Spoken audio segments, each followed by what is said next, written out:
चलिए देखते हैं आर ओ ARO का पेपर आ गया है। और हम जो होता है किसी भी एग्ज़ाम से पहले जो होता 50 दिन पहले ही टेस्ट सीरीज हल कराते हैं। PCS में हमने टेस्ट सीरीज को हल कराया था। PCS एग्ज़ाम था, टेस्ट सीरीज हल कराया था, जहाँ से हमने आपको वहाँ पर हर लोगों में लिखा गया था 60 से 80 क्वेश्चन, जिनमें जो होता 65 क्वेश्चन हमारे। लेकिन आपको बस याद रखिएगा, हमने 15 ही दिन क्लास केवल लिया था। अब NCERT बुक्स के द्वारा हम पढ़ा रहे हैं। अब NCERT बुक्स पढ़ते रहिएगा। भूगोल का जो रखा गया है भारत और लोक व्यवस्था, आप NCERT अगर सिविल की तैयारी कर रहे हैं तो भारत, लोक और अर्थव्यवस्था ये किताब होती है, वहाँ पढ़िएगा। कक्षा 12 की NCERT है ये, ठीक है। कक्षा 12 की NCERT, वहाँ से कितने क्वेश्चन बनाए जाएंगे, कैसे क्वेश्चन बनाए जाते हैं, यहाँ पर देखेंगे। आप केवल हमारे साथ लगे रहिएगा। 140 क्वेश्चन में जो होता है आपको गारंटी देते हैं कि अगर 140 GS होता है तो NCERT बैच पूरा ख़त्म होने के बाद आपको जो होता 80 से 90 क्वेश्चन आपसे हमारे ही टेस्ट सीरीज से पूछे जाएंगे। किसी भी टेस्ट सीरीज पढ़ लीजिएगा और हमारा टेस्ट सीरीज पढ़िएगा, गारंटी होता है कि किसके कितने टेस्ट सीरीज कहाँ से क्वेश्चन पूछे जाते हैं। तो आप एक बार देख लीजिएगा, एक बार आप देखे होंगे, जो बच्चे पढ़े होंगे, जो नए हैं वो जुड़ जाइए। अब देखिए कैसे टेस्ट सीरीज हल किया जाता है, कहाँ कहाँ से क्वेश्चन बनाया जाता है, कोई इसमें वो नहीं। देखिएगा क्वेश्चन, देखिएगा पहला क्वेश्चन, देखिए लेट नहीं करेंगे, देर नहीं करना है। पहला क्वेश्चन क्या कहता है, जनसंख्या वितरण और घनत्व, एक किताब में है, आप कक्षा 12 के भारत, लोक और अर्थव्यवस्था, उसमें से पढ़ना है आपको। यहाँ जनसंख्या से क्या क्वेश्चन है, जनसंख्या के संदर्भ में निम्नलिखित कथनों पर विचार कीजिए। आप चलेंगे, विचार करते हैं। पहला है, भारत में जनसंख्या के आंकड़ों को प्रति 10 वर्ष बाद होने वाली जनगणना द्वारा एकत्रित किया जाता है। ठीक है, सही है। आपको पता है कि हर 10 वर्ष के बाद जो होता है जनगणना की जाती है, ये पहला सही है। दूसरा, भारत की पहली जनगणना 1862 में हुई थी। क्या भारत की पहली जनगणना 1862 में हुई थी? नहीं, बल्कि भारत की पहली जनगणना जो होता 1862 में नहीं, बल्कि 1872 में हुई थी। ठीक है, तो दूसरा वाला गलत है। फिर आगे है, भारत में संपूर्ण जनगणना 1881 में संपन्न हुई थी। ये भी सही। संपूर्ण जनगणना का मतलब संपूर्ण, व्यवस्थित, या संपूर्ण कह दे या व्यवस्थित करे। ठीक है, संपूर्ण नहीं लिखेगा तो क्या लिखेगा, व्यवस्थित करेगा। ठीक है, 1800 किसके शासनकाल में हुई थी? लॉर्ड रिपन के काल में। किसके शासन में? लॉर्ड रिपन के कार्यकाल में हुई थी। अब देखिएगा, पहला सही है, तीसरा सही, दूसरा गलत है। अब क्वेश्चन जो होता है UPSC अलग तरीके से, PCS अलग तरीके से पूछता है, UPSC की एकदम नकल कर रहा है। ठीक है, UPSC में जैसे ऑब्जेक्टिव क्वेश्चन बना जाता है उसी तरह से PCS में भी बन रहा है। तो कितने कथन? 2 सही हैं, तो केवल 2 अर्थात B मारेंगे। ठीक है, केवल 2 सही हैं तो क्या मारेंगे? B मारेंगे। तो यहाँ पर आंसर B हो जाएगा। चलिए, हाँ, इसकी व्याख्या भी हमने नीचे रखा है, थोड़ी सी व्याख्या भी सारे क्वेश्चन को है। पहला क्यों सही है, भारत में जनगणना 10 वर्ष में जो होता है एक बार होती है। ठीक है, कथना दूसरा गलत है, क्योंकि भारत में पहली जनगणना 1872 में लॉर्ड मेयो के काल में, लॉर्ड मेयो के काल में हुई थी। ठीक है, कभी पूछ दिया तो बताना पड़ेगा, लॉर्ड मेयो के काल में हुई थी।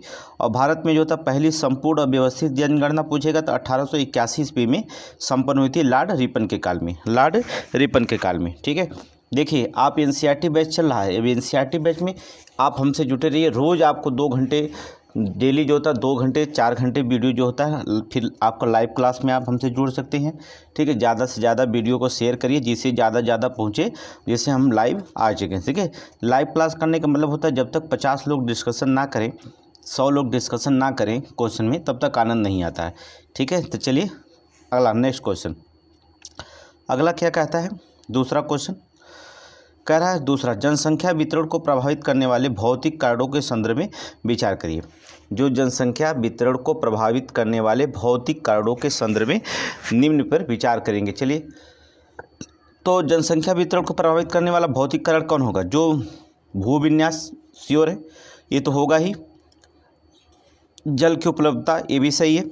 जलवायु, ये भी सही है। मतलब ये तीनों के तीनों जो होता है, जनसंख्या अगर वितरण को प्रभावित करने वाले भौतिक कारण, तीनों के तीनों भौतिक कारण हैं, अर्थात ऑप्शन। आपको पता है कि भूविन्यास, जल की उपलब्धता, जलवायु के प्रमुख रूप से जनसंख्या वितरण के प्रतिरूपों को निर्धारण करती है। ठीक है, ये कैसा भूविन्यास होगी, कैसी जलवायु है, कहाँ की जलवायु, कैसी जनसंख्या। ठीक है, कहीं कहीं यूरोप कंट्री में आप देखेंगे, यूरोप कंट्री इतनी ठंडी जलवायु है कि वहाँ की जनसंख्या इतनी कम है कि कम होती नहीं कि नाम ले रही है, लेकिन बढ़ने का नाम ही नहीं ले रही है। ठीक है, तो जलवायु पर निर्भरता सबसे ज़्यादा होती है। ठीक है, जलवायु, वहाँ की भूविन्यास, जल की उपलब्धता कैसी, ये तीनों प्रभावित करती है जनसंख्या को। ठीक है, आगे चलेंगे, नेक्स्ट क्वेश्चन देखेंगे। अगला देखेंगे। चलिए तीसरा क्वेश्चन देखिए क्या कहता, आप पढ़िए और आंसर लगाते रहिएगा।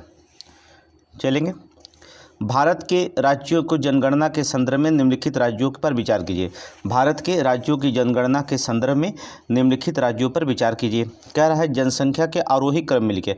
आरोही का मतलब होता है देखिए 4 अक्षर है और आरोही का मतलब होता है 3 अक्षर। ठीक है, आरोही और अवरोही होता है। आरोही में 3 अक्षर होता है, इसे सबसे छोटी जो होती जहाँ जनसंख्या वो बताएंगे। आरोही मतलब सबसे बड़ी, बड़ी से शुरू करते हैं। आरोही का मतलब होता है 3 अक्षर, छोटी से शुरू करते हैं, बस इतना ही रखेंगे। तो सबसे ज़्यादा जनसंख्या कहाँ पर है? आप इसमें महाराष्ट्र, उत्तर प्रदेश, बिहार, पश्चिम बंगाल में। आप जानते हैं कि उत्तर प्रदेश की जनसंख्या सबसे ज़्यादा भारत में। तो पहले आप उत्तर प्रदेश के बाद जो होता है महाराष्ट्र की जनसंख्या आती है। महाराष्ट्र के बाद सीधे चले आइए बिहार की जनसंख्या आती है, फिर चौथे स्थान पर पश्चिम बंगाल आता है। ठीक है, तो इसका मतलब पहले उत्तर प्रदेश, फिर महाराष्ट्र, फिर बिहार, फिर पश्चिम बंगाल। तो 2 1 3 4। अब देखेंगे 2 1 3 4 इसमें है कहाँ? 2 1 3 4 इसमें कहाँ मिल रही है आपको? ऑप्शन बी में मिल रहा है।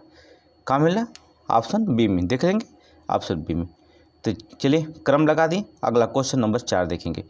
देखेंगे क्वेश्चन नंबर 4। क्वेश्चन नंबर 4 क्या कहता, यहाँ पर देखेंगे। कह रहा कि भारत के विभिन्न क्षेत्रों में जनसंख्या वितरण के विकास के संदर्भ में निम्न विचार कीजिए। ठीक है, निम्न पर विचार करिए। जो भारत के विभिन्न क्षेत्रों में जनसंख्या वितरण के विकास या जनसंख्या वितरण के विकास के संदर्भ में निम्न पर विचार कीजिए। चलिए, राजस्थान में सिंचाई के विकास। क्या राजस्थान में सिंचाई का विकास कोट सही है? सही है, क्योंकि राजस्थान में सिंचाई का विकास, क्योंकि वहाँ पर कोई पहाड़ पर्वत ज़्यादा है नहीं, वो राजस्थान में रेगिस्तान का इलाका ज़्यादा है, इसलिए हवाएं जो होती वहाँ पर कोरियालिस बल कोई कार्य नहीं करता जिससे वहाँ पर वर्षा हो जाए। बादल आते हैं उड़ के चले जाते हैं। ठीक है। दूसरा, झारखंड खनिज और ऊर्जा संसाधनों की उपलब्धता सही है, इसलिए जो होता बोकारो कंपनियाँ जो होती हैं ज़्यादा, इस कंपनी टाटा की वहाँ पर लगाई जाती है झारखंड में। ठीक है। प्रायद्वीपीय राज्यों में परिवहन और जाल के विकास है, सही है। ये तो परिवहन जल के विकास सही है, परिवहन ये सभी के सभी जो होता सही है। ये जनसंख्या वितरण के विकास में विचार करने के तीनों का तीनों सही है। तो ऑप्शन देखेंगे, ऑप्शन डी मारेंगे, 1 2 और 3 सभी। ठीक है। अब चलेंगे, थोड़ी सी व्याख्या भी इसकी देखेंगे हम लोग। देखेंगे कि भारत के राजस्थान राज्य में जलवायु की विपरीत परिस्थितियों के कारण सिंचाई के विकास के परिणाम स्वरूप जनसंख्या वितरण में वृद्धि हुई है। ठीक है। इसके कारण खनिज, झारखंड में जो होता है खनिज ऊर्जा संसाधनों की उपलब्धता है, और प्रायद्वीपीय राज्यों में परिवहन जाल के विकास के फलस्वरूप जनसंख्या वितरण में जो होता है क्या हुई, वृद्धि हुई है। ठीक है। जहाँ पर आपको पता है अगर कोई कंपनी लगाई जाएगी, जिस भी राज्य में अगर झारखंड में कोई खनिज संसाधन का उपलब्ध है और कंपनी लगाए जाएंगे तो उसमें कर्मचारी रहेंगे, हज़ारों कर्मचारी, तो सोचेंगे वहीं पर निवासी हो जाए, बन जाए, तो जनसंख्या वैसे भी बढ़ जाएगी यहाँ पर। ठीक है। इसमें आपको कहने की जरूरत नहीं, वो खुद ही आपको सोच लिए बहुत आंसर निकल जाएगा। आगे चलेंगे, क्वेश्चन नेक्स्ट क्वेश्चन। चलिए अगला देखेंगे, जनसंख्या वितरण के संदर्भ में निम्नलिखित कथनों पर विचार करिए। चलिए विचार करते हैं। जनसंख्या वितरण अस्थायी कृषि का उद्भव और कृषि विकास में मानव बस्ती के प्रतिरूप, परिवहन जाल तंत्र का विकास, औद्योगिकरण और नगरीकरण है, सही है। जनसंख्या वितरण अस्थायी कृषि का उद्भव हो, सही है। कृषि का विकास हो, मानव बस्ती का प्रतिरूप होता है, सही है। परिवहन जल तंत्र का विकास हो, परिवहन की व्यवस्था है, जल तंत्र की व्यवस्था है, तो वहाँ पर भी मानव जनसंख्या वितरण में जो होता है वृद्धि हो सकती है देखने के लिए। औद्योगिकरण हो, नगरीकरण हो, ये तो दोनों सही ही हैं। ठीक है। दूसरा, भारत के नदियों को मैदानों और तटीय क्षेत्रों में स्थित प्रदेश सदैव ही विशाल जनसंख्या सांद्रण वाले प्रदेश रहे हैं, सही है।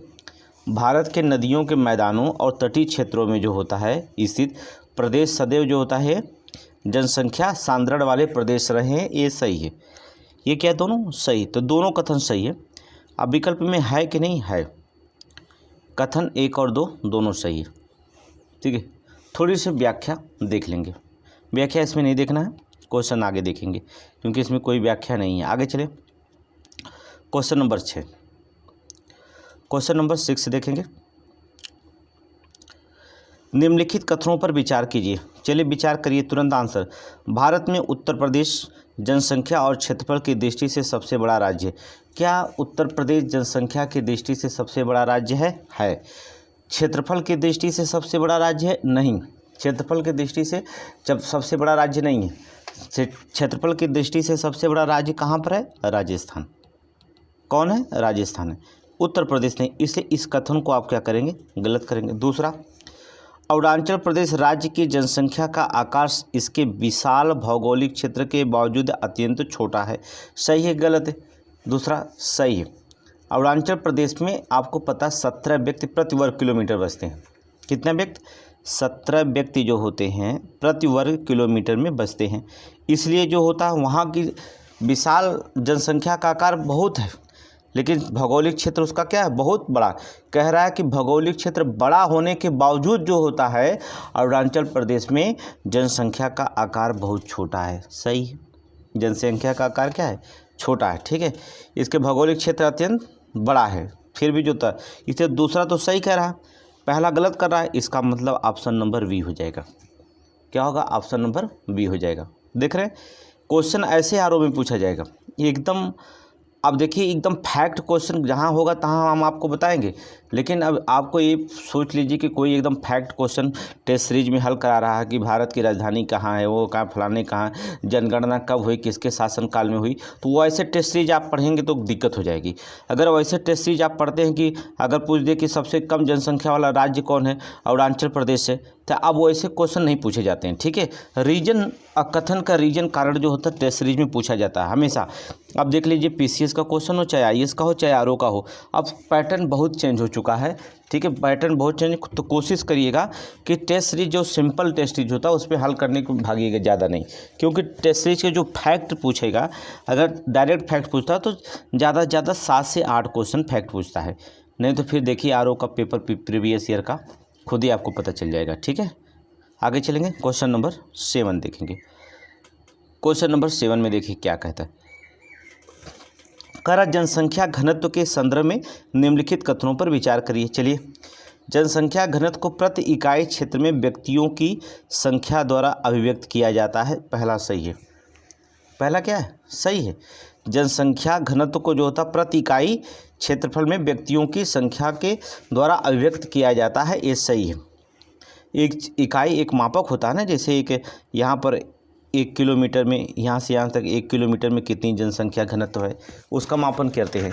तो पहला तो एकदम सही बोल रहा है, उसमें कोई गलत है नहीं, देख रहे हैं। ठीक है, दूसरा क्वेश्चन क्या बोलता है? भारत की जनसंख्या घनत्व 382 व्यक्ति प्रति वर्ग किलोमीटर है 2011 की जनगणना। क्या सही है?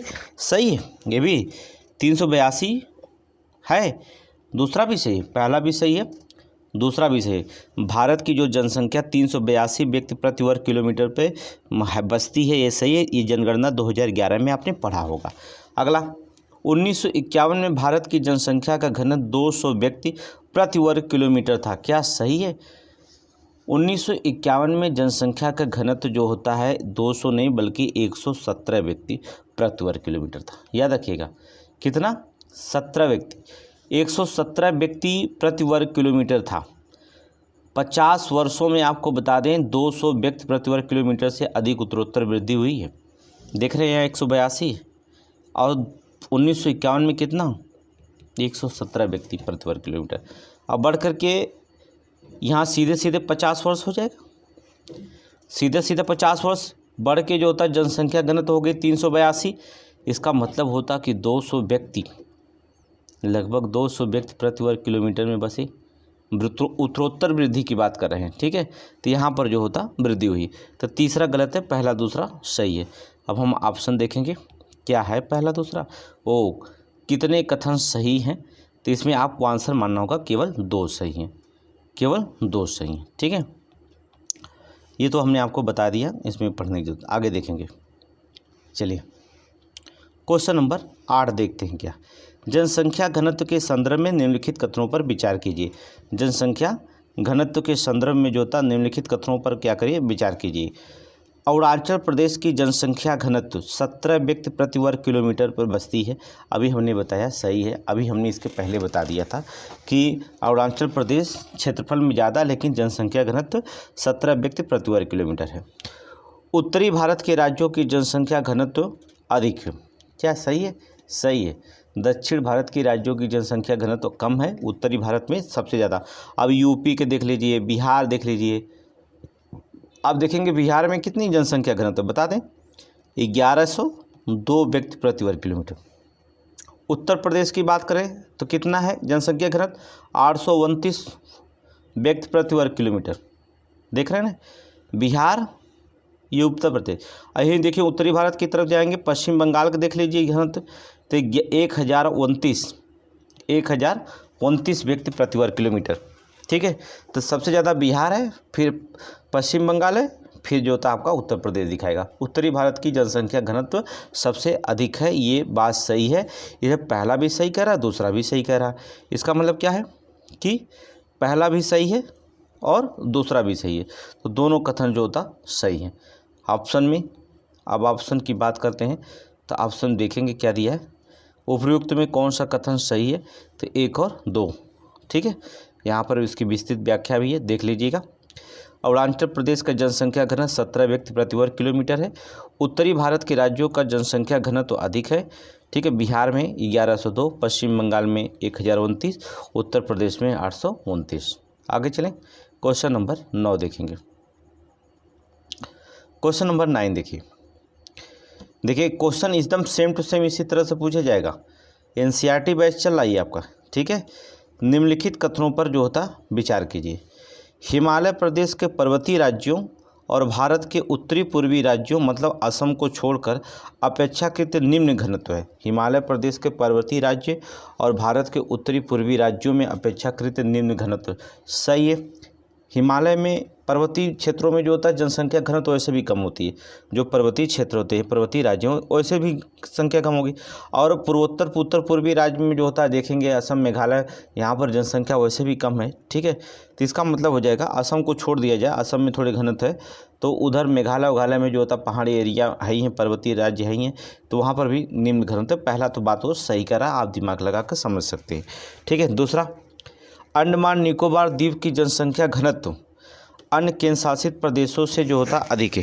अन्य केंद्र शासित प्रदेशों से जो होता अधिक है, गलत है। देखिए, केंद्र शासित प्रदेश अंडमान निकोबार द्वीप की जनसंख्या घनत्व जो था अन्य केंद्र शासित प्रदेशों से अधिक नहीं, बल्कि जितने भी केंद्र शासित प्रदेश हैं उससे जो होता है अंडमान निकोबार की जनसंख्या कम है। अधिक नहीं बल्कि क्या है, कम है। यहाँ पर क्या लिखना चाहिए, उसे कम है। और तो केंद्र शासित प्रदेश आप दिल्ली के ले लीजिए, सबसे ज़्यादा जनसंख्या घनत्व है, देख रहे हैं, दिल्ली में सबसे ज़्यादा जनसंख्या घनत्व है, तो अन्य से कम अधिक तो हो नहीं सकती, क्या है, कम है। तो ये क्या करेंगे, दूसरा सही है, सॉरी दूसरा गलत है, पहला सही। अब ऑप्शन ढूंढिए, ऑप्शन ए। ठीक है, कमेंट में आंसर देते रहिएगा। ठीक है, चलिए आगे देखते हैं।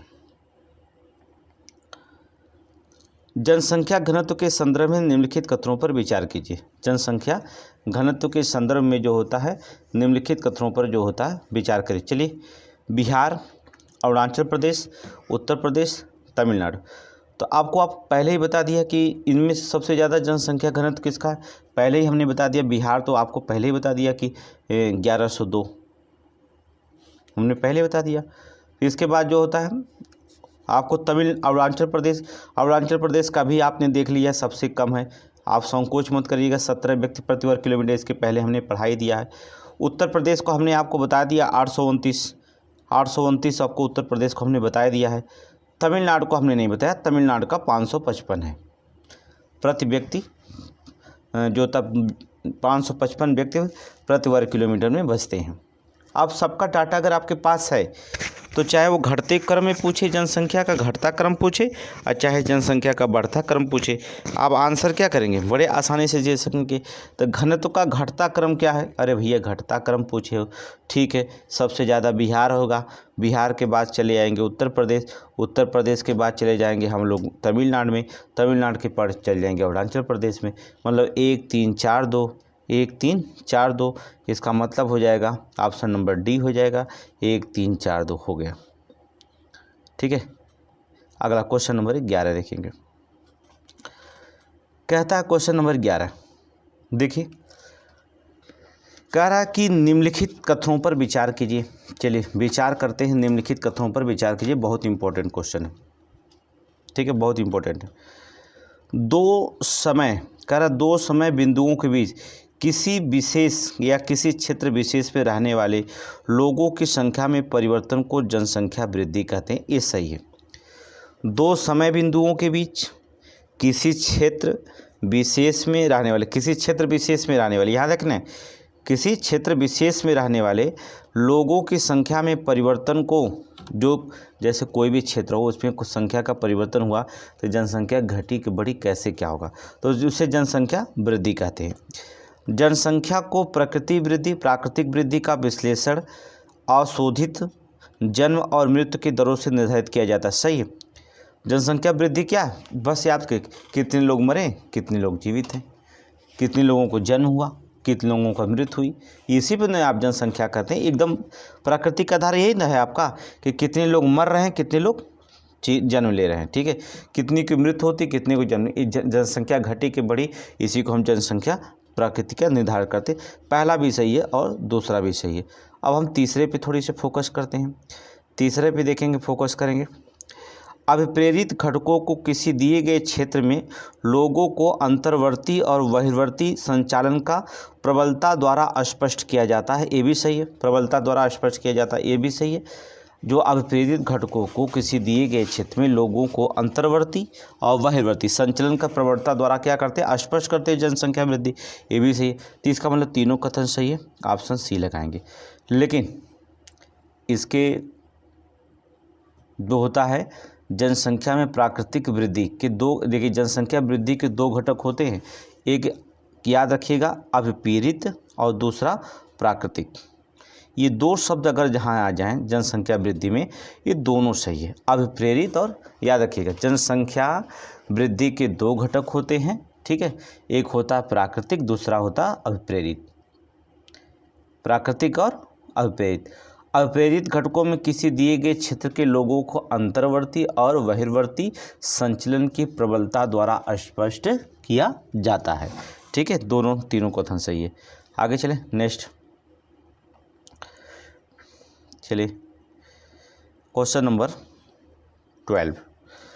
कौन सी अवधि भारत की जनसंख्या वृद्धि को रुद्ध या स्थिर प्रवस्था कहा जाता है? जनसंख्या वृद्धि को रुद्ध या स्थिर अवस्था कहा जाता है। कौन से, तो बता देंगे 1901 से लेकर 1921 को। 1921 को जो होता महाविभाजक काल कहा जाता। आगे पढ़ेंगे, 1901 से लेकर के 1921 तक जो होता है जनसंख्या वृद्धि को रुद्ध और स्थिर प्रवस्था कहा जाता है। मतलब यहाँ तो जनसंख्या जो होता है वृद्धि हुई ही नहीं, याद रखिएगा। ठीक है, क्योंकि ये शब्द में वृद्धि दर अत्यंत ही निम्न रही। चलिए इसकी थोड़ी सी व्याख्या पढ़ लेते हैं, ऑप्शन ही मार के व्याख्या पढ़ लेते हैं, थोड़ी सी बहुत ज़रूरी है व्याख्या। 1901 से लेकर 1921 के अवधि को भारत की जनसंख्या की वृद्धि की रुद्र और स्थिर प्रवस्था में कहा जाता। क्यों? इस अवधि में वृद्धि दर जो था अत्यंत निम्न थी। यहाँ तक कि 1911 से लेकर के 21 के दौरान ऋणात्मक वृद्धि दर्ज। सोचिए, अगर क्वेश्चन पूछा जाता है कि भारत में जनसंख्या ऋणात्मक वृद्धि दर कब दर्ज की गई, तो आपको इम्पोर्टेंट क्वेश्चन बनता है कि ऋणात्मक वृद्धि दर 1911 से लेकर के 1921 के बीच में थी, दर्ज की गई थी। जन्म दर और मृत्यु दर दोनों ऊंचे थे। जन्म दर ऊंचा था और मृत्यु दर भी ऊंचे थे, जिससे वृद्धि दर निम्न बनी रही। ठीक है भाई, जितना जन्म ले रहे तो मृत्यु भी उतना हो रहा था, इसलिए वृद्धि दर क्या रही, निम्न बनी रही। ठीक है, निम्न स्वास्थ्य चिकित्सा सेवाएं, अधिकतर लोगों को निरक्षरता, भोजन, अन्य आधारभूत आवश्यकताओं का अपर्याप्त वितरण था। इस मोटे तौर पर जो होता है उच्च जन्म दर मृत्यु दर जो होता है उत्तरदायी थे। ठीक है, जन्म दर तो हो रहा था लेकिन मृत्यु दर जो होता है इसके उत्तरदायी माने जाते थे, तो इसलिए जनसंख्या वृद्धि दर निम्न बनी रही। ठीक है, आगे चलेंगे, क्वेश्चन देखें। क्वेश्चन नंबर 13, विचार करिए। चलिए बताइए आंसर। 1921 से 1951 के दशकों को जनसंख्या की स्थिर वृद्धि की अवधि के रूप में जाना जाता। क्या सही है? सही है। 1921 से लेकर के 1951 की जनसंख्या वृद्धि दर जो होता है अवधि जो होता है स्थिर रही। सही है, क्योंकि द्वितीय विश्व युद्ध भी एक रीजन कारण था। ठीक है, द्वितीय विश्व युद्ध भी जो होता है ये रीजन कारण था, इसके बीच में हुआ था। 1921 से 1951 के दशकों में देश भर में स्वास्थ्य स्वच्छता में व्यापक सुधारों से मृत्यु दर को नीचे ला दिया था। ठीक है, सही है। दूसरा भी सही है, मृत्यु दर को नीचे ला दिया गया था, सही है। स्वच्छता, स्वास्थ्य और स्वच्छता, ठीक है, तो दोनों कथन सही, ऑप्शन सी। अब थोड़ी सी इसमें हम व्याख्या जरूर देखेंगे क्योंकि इसकी व्याख्या बहुत इंपॉर्टेंट है। देखिए, 1921 से 1951 के दशकों में जनसंख्या की स्थिर वृद्धि की अवधि के रूप में जाना जाता है। ठीक है, 1921 से लेकर 1951 के दशकों को जनसंख्या की स्थिर वृद्धि दर की अवधि को रूप में जाना जाता है। 1921 से 1951 के दशक में देश भर में स्वास्थ्य स्वच्छता में व्यापक सुधारों से मृत्यु दर को नीचे ला दिया था।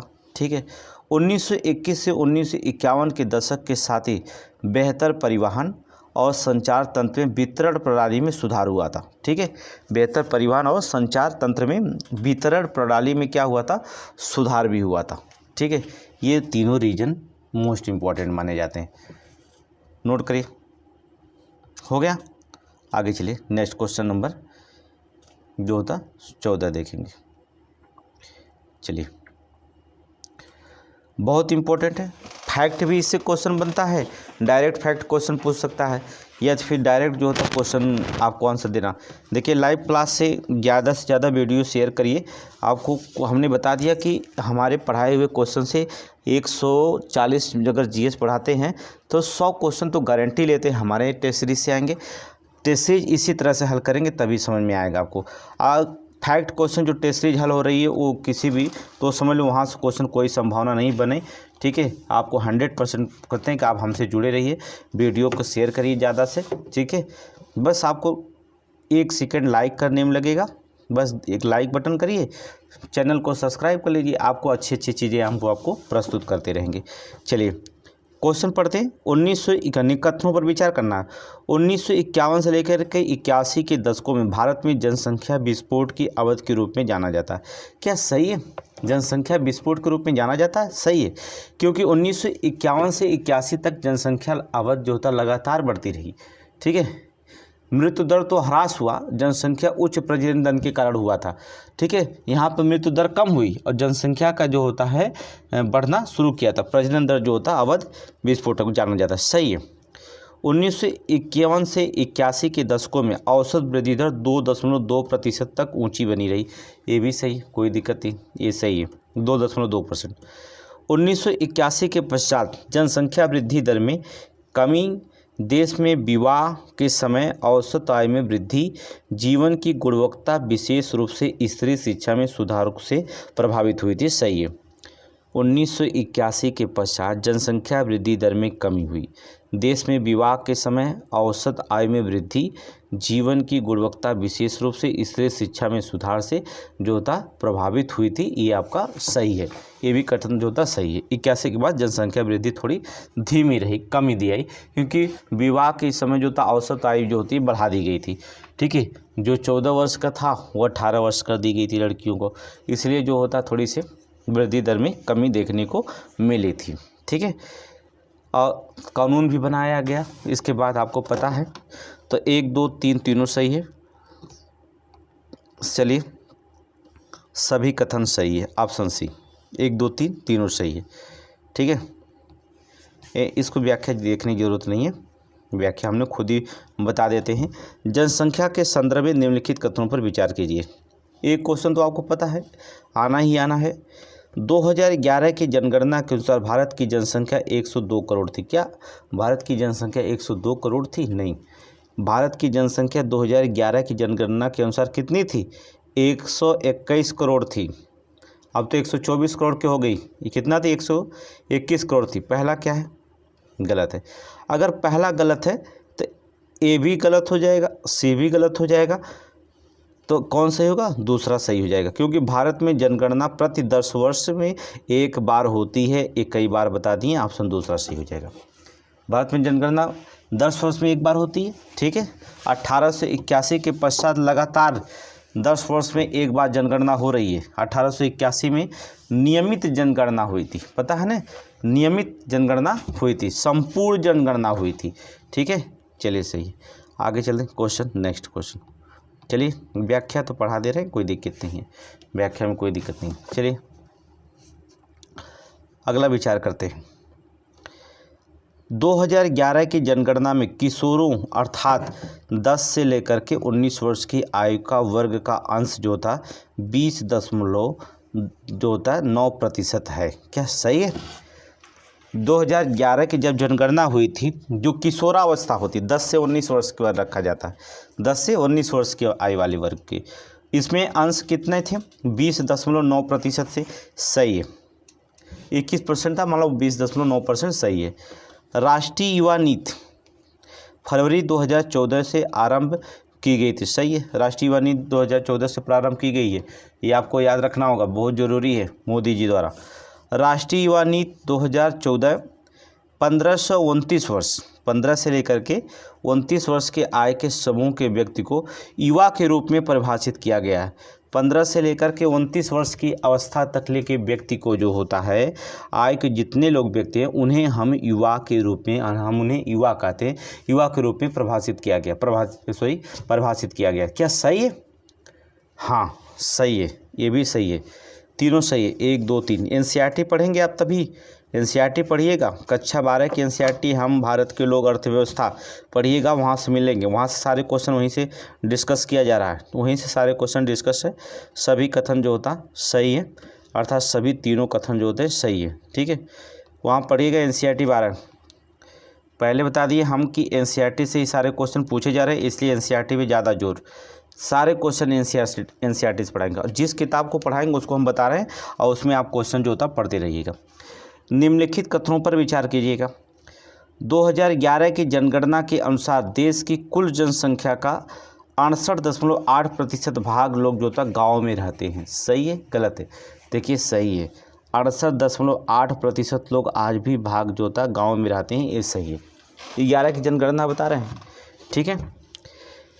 नगरीय जनसंख्या की वृद्धि दर जो होता है समृद्ध आर्थिक विकास, स्वास्थ्य संबंधी दशाओं में सुधार के कारण तेजी से बढ़ रही है, सही है। दूसरा भी सही है, नगरीय जनसंख्या वृद्धि दर, नगरीय जनसंख्या में वृद्धि क्यों हो रही है?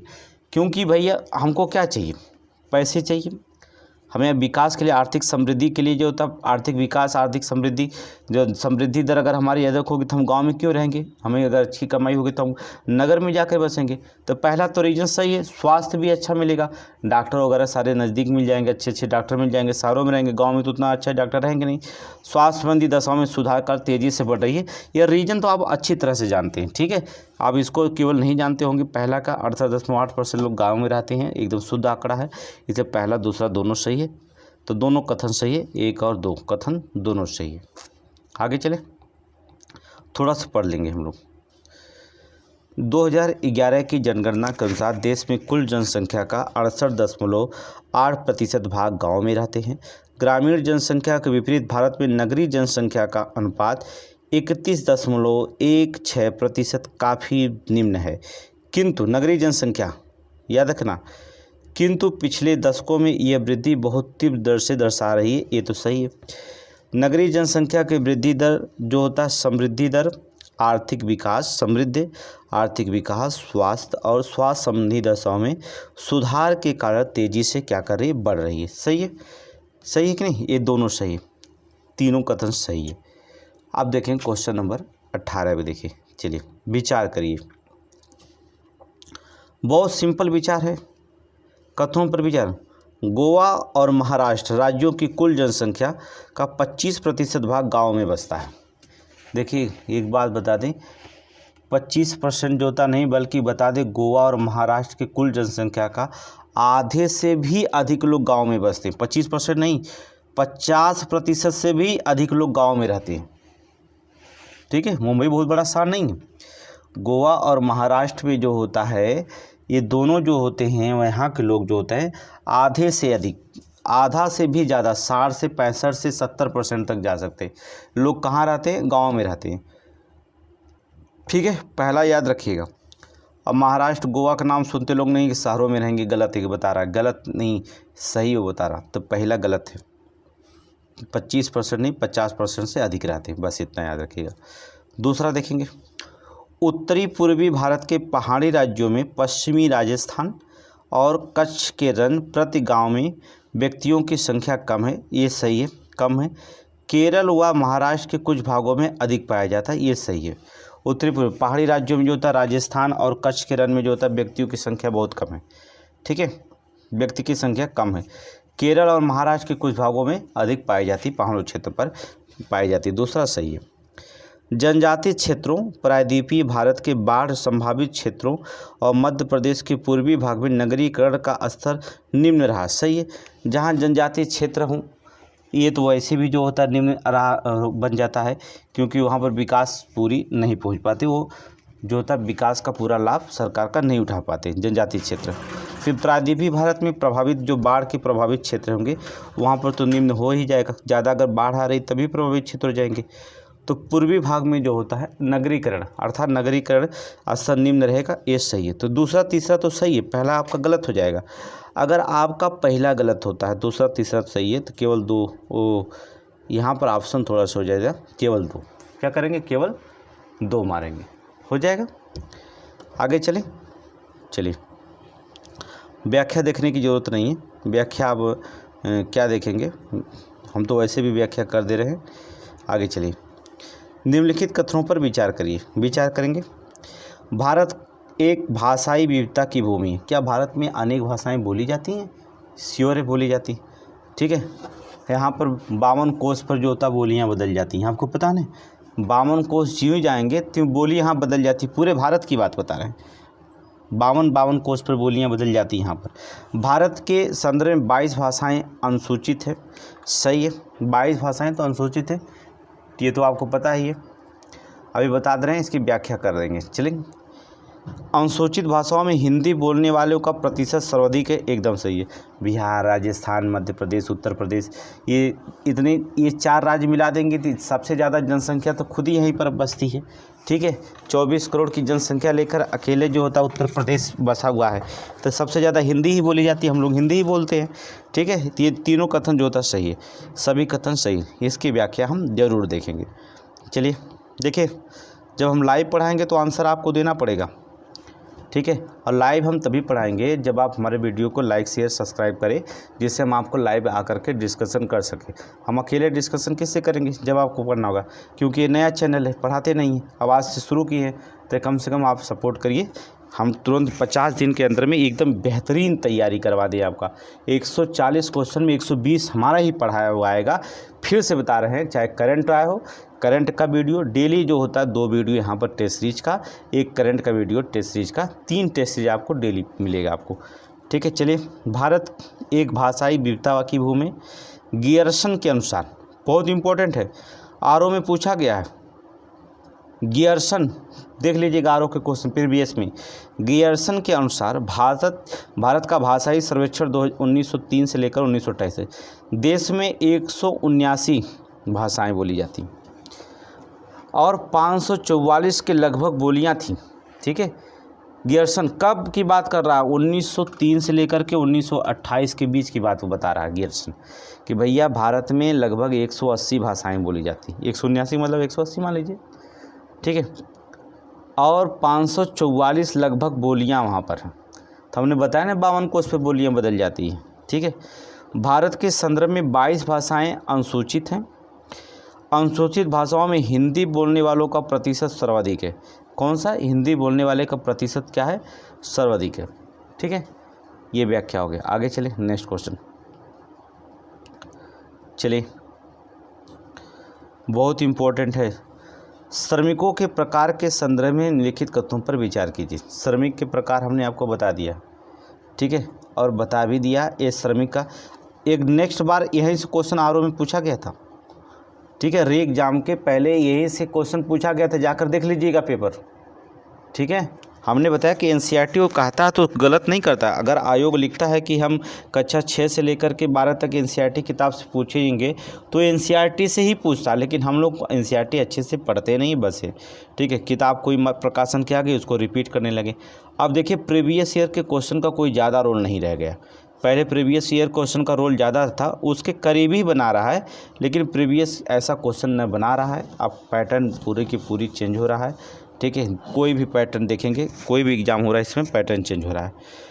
मुख्य श्रमिक वह व्यक्ति होता है जो एक वर्ष में कम से कम 183 दिन या 6 महीने काम करता है। सही है।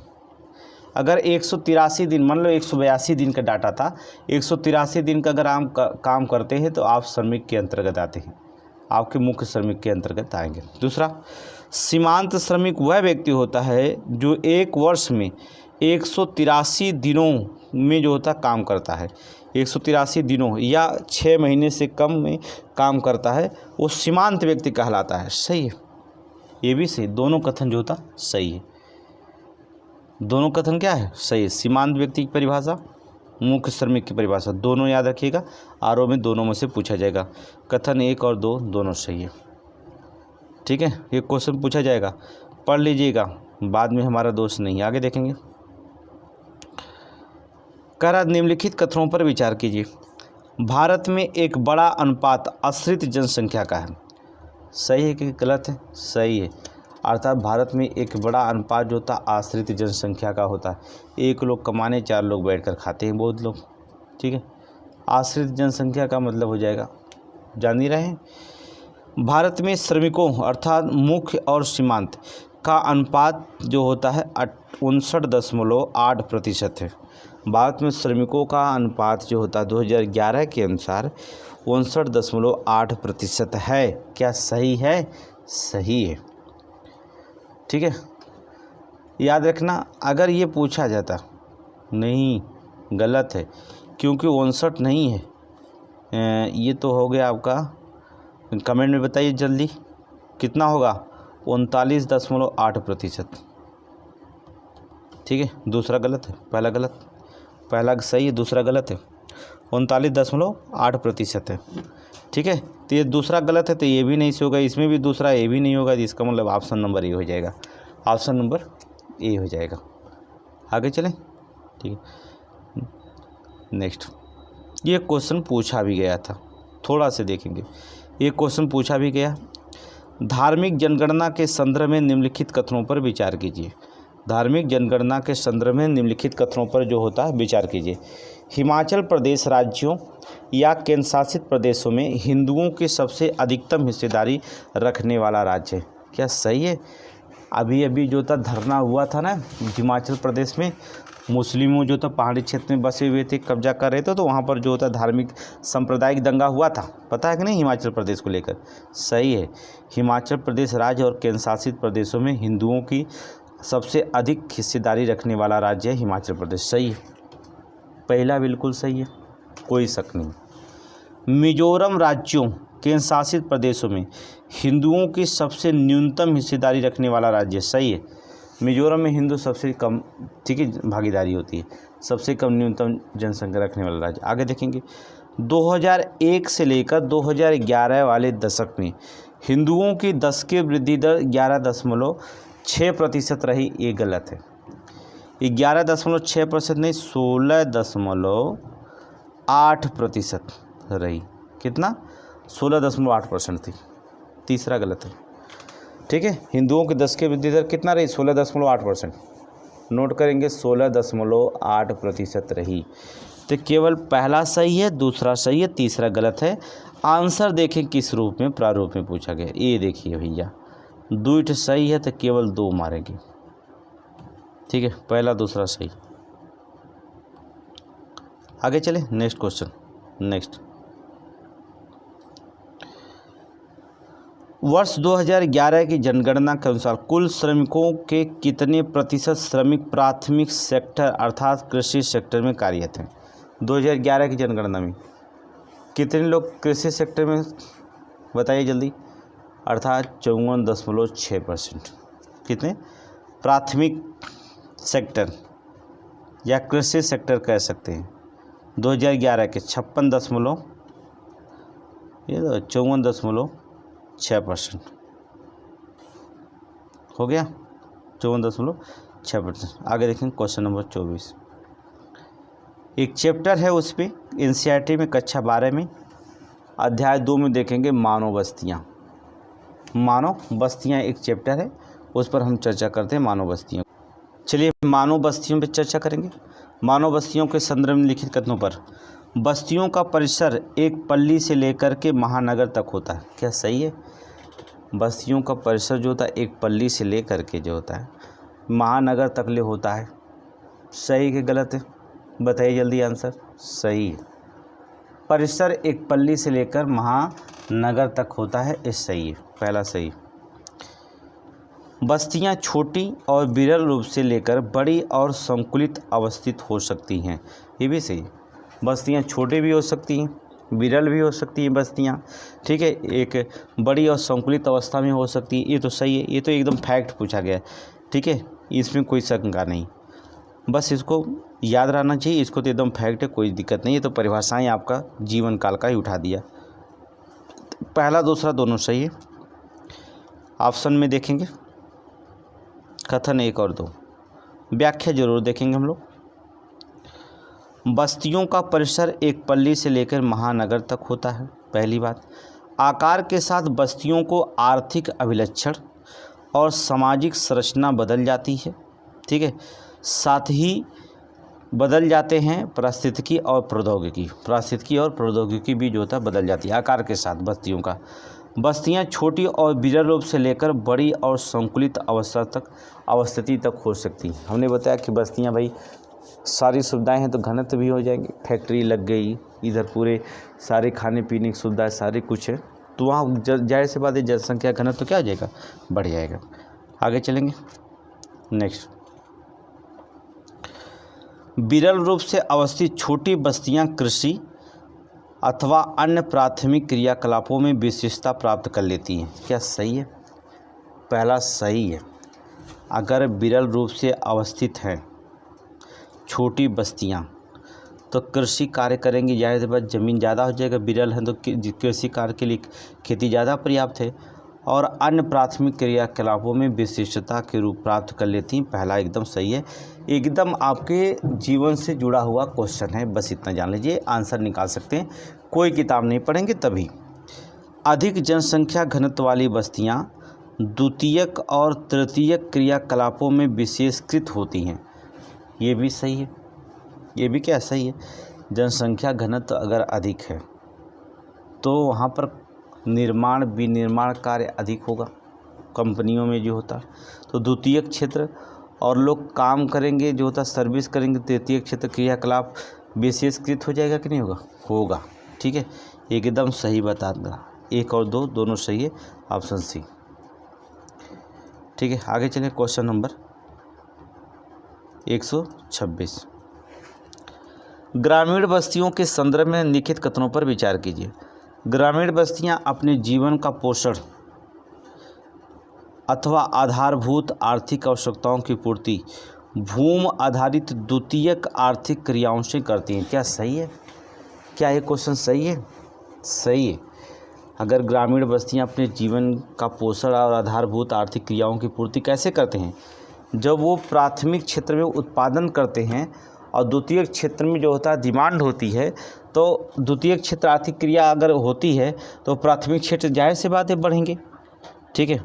अगर आपने गेहूं से जो होता है ब्रेड बना लिया, निर्माण का कार्य क्या है? निर्माण विनिर्माण किस में आ जाएगा? द्वितीयक क्षेत्र में होगा कि नहीं होगा? होगा। तो गेहूं की अगर ब्रेड की मांग ज़्यादा हो रही है, बन रहा है, तो गेहूं की मांग ज़्यादा होगी, तो सीधे सीधे उत्पादक कौन होता है? कृषि होता है, तो कृषि को लाभ होगा कि नहीं होगा? होगा। तो पहला वो सही कह रहा है। दूसरा, ग्रामीण लोग कम गतिशील होते हैं और सामाजिक संबंध घनिष्ठ होते हैं। सही है, सामाजिक कम गतिशील होते हैं, आना जाना बहुत कम होता है, लेकिन जो होता है सामाजिक घनिष्ठता बहुत ज़्यादा होती है, ये आपका बात बता रहे हैं, दोनों सही है, ऑप्शन सी। आगे चलें क्वेश्चन नंबर 27। नगरीय बस्तियों के संदर्भ में लिखित कथनों पर विचार कीजिए। नगरीय बस्तियां विभिन्न प्रकार के सेवाओं पर निर्भर करती हैं। सही है कि गलत है? सेवाओं पर निर्भर करती है, सही है। नगरीय बस्तियां किस पे? सेवाओं पर। कमाने के लिए जो होता है कृषि उठा कर लेकर थोड़ी नगर में जाएंगे, गांव से अगर जा रहे हैं नगरीय बस्तियां बसने तो कृषि तो लेकर जाएंगे नहीं, प्राथमिक क्षेत्र कमाने जाएंगे, ठीक है। नौकरी करेंगे, नौकरी क्या होगा, सेवा करेंगे, सेवा करेंगे तो ये क्या आएगा, तृतीय क्षेत्र के अंतर्गत आएगा। आगे, नगरीय क्षेत्रों में जीवन का ढंग जटिल और तीव्र होता है। नगरीय क्षेत्रों में जो होता है जीवन का ढंग जटिल और तीव्र होता है, क्या सही है? सही है। क्या है? ये भी जो होता है सही है भैया। नगरीय क्षेत्रों में जो होता है सामाजिक संबंध जो होते हैं, अगला करा, नगरीय क्षेत्र में लोगों को सामाजिक संबंध औपचारिक होते, ठीक है, ये भी सही है। औपचारिक होते हैं, अनौपचारिक नहीं होते। पहली बात क्या होते हैं? औपचारिक होते हैं। तीनों कथन सही है। आगे देखेंगे, ये बहुत इंपॉर्टेंट क्वेश्चन है, ये पूछा जाएगा आरओ में, मोस्ट इम्पॉर्टेंट है। निम्नलिखित कथनों, गुच्छित ग्रामीण बस्ती घरों का एक सहंद अथवा संकुलित रूप से निर्मित क्षेत्र होता है। क्या सही है? सही है।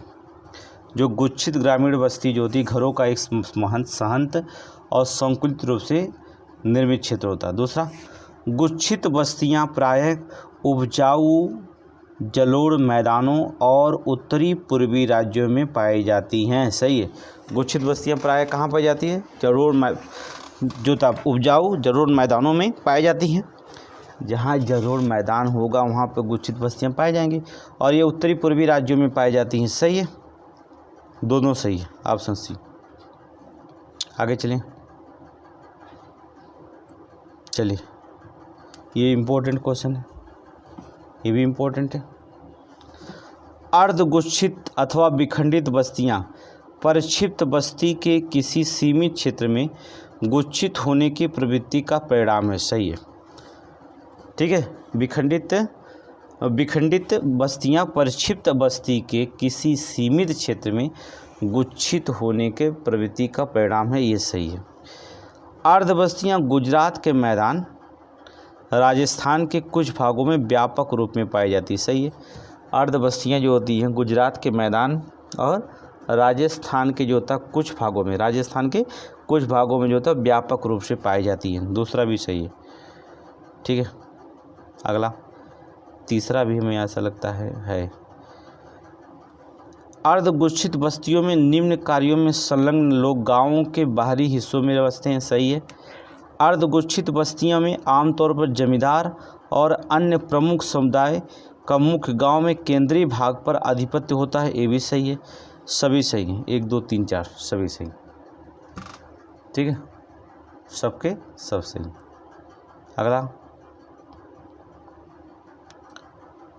कई बार बस्ती भौतिक रूप से एक दूसरे पृथक अनेक इकाइयों में बढ़ जाती, किंतु उन सब का नाम एक रहता है। कौन सी बस्ती कहलाती है? बताइए। कई बार बस्तियां की भौतिक रूप से जो होता है एक दूसरे से पृथक अनेक इकाइयों में बढ़ जाती हैं बस्तियां, किंतु उनका नाम एक रहता है। वो कौन सी बस्तियां कहलाती हैं? वो कौन सी बस्तियां कहलाती हैं? कौन सी? पल्लीकृत बस्तियां। नोट कर लीजिएगा, कौन सी बस्तियां कहलाती हैं? पल्लीकृत बस्तियां कहलाती हैं, ठीक है, नोट करिए। क्वेश्चन नंबर 34, देखिए यहाँ पर 31 32 33 जो था मिस प्रिंट हो गया था, उसमें क्वेश्चन कुछ गलत आ गए थे, उसको हटा दिए हैं, ठीक है। 34 से क्वेश्चन देखेंगे। कहता है निम्नलिखित कथनों पर विचार कीजिए। मध्यकालीन नगरों का विकास प्राचीन नगरों के खंडहरों पर हुआ था। क्या सही है? मध्यकालीन नगरों का विकास प्राचीन नगरों के खंडहरों पर हुआ है। क्वेश्चन पूछा गया है, सही है, ये क्वेश्चन पूछा गया है। आधुनिक नगरों का विकास तटीय क्षेत्रों, तटीय स्थानों पर हुआ है। जो आधुनिक में नगरों का विकास हुआ है तटीय स्थानों पर हुआ है, ये सही है, ये भी सही है, दोनों सही। अभी हम इसकी व्याख्या करेंगे। कथन दोनों सही है, 1 और 2 दोनों सही है। व्याख्या थोड़ी सी देखेंगे। मध्यकालीन नगरों का विकास प्राचीन नगरों के खंडहरों पर हुआ था। ऐसे नगर में कौन कौन आते हैं? दिल्ली, हैदराबाद, जयपुर, लखनऊ, आगरा, नागपुर महत्वपूर्ण है। ये प्राचीन नगरों के खंडहरों पर हुआ था। मध्यकालीन नगरों का विकास किस पे हुआ था?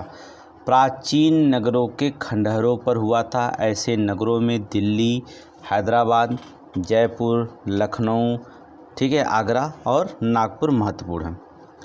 अंग्रेज़ों और अन्य यूरोपियों ने भारत में अनेक नगरों का विकास किया जिन्हें आधुनिक नगर कहा जाता है। जिन्हें क्या कहा जाता है, आधुनिक नगर कहा जाता है, ये भी सही है। आधुनिक नगरों का विकास तटीय स्थानों पर हुआ था, सही है। आधुनिक नगरों का विकास किस पे हुआ था, तटीय स्थानों पर हुआ था, ये भी सही है। समझ में आ गया। आगे चले, क्वेश्चन नंबर 135 देखेंगे। ठीक है, चैनल पर अगर नए हैं तो सब्सक्राइब कर लीजिएगा, लाइक कर लीजिएगा, शेयर ज़रूर करिएगा, जिससे ज़्यादा जुड़े और अच्छे अच्छे क्वेश्चन को हम रखें।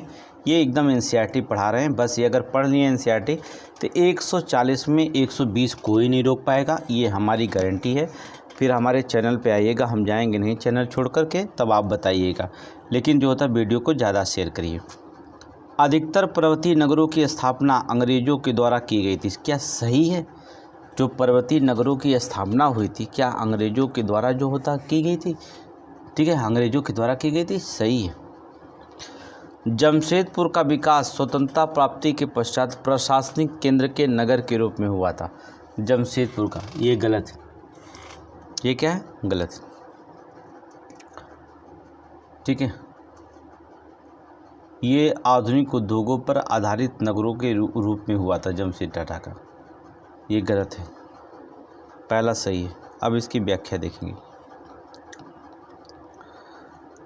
अंग्रेज़ों ने जो था अपनी प्रभाविता को प्रत्यक्ष रूप से अथवा राजवाड़ों पर नियंत्रण के माध्यम से तेजी बढ़ाते हुए उन्होंने प्रशासनिक केंद्रों, ग्रीष्मकालीन विश्राम स्थलों के रूप में पर्वतीय नगरों को स्थापित किया था।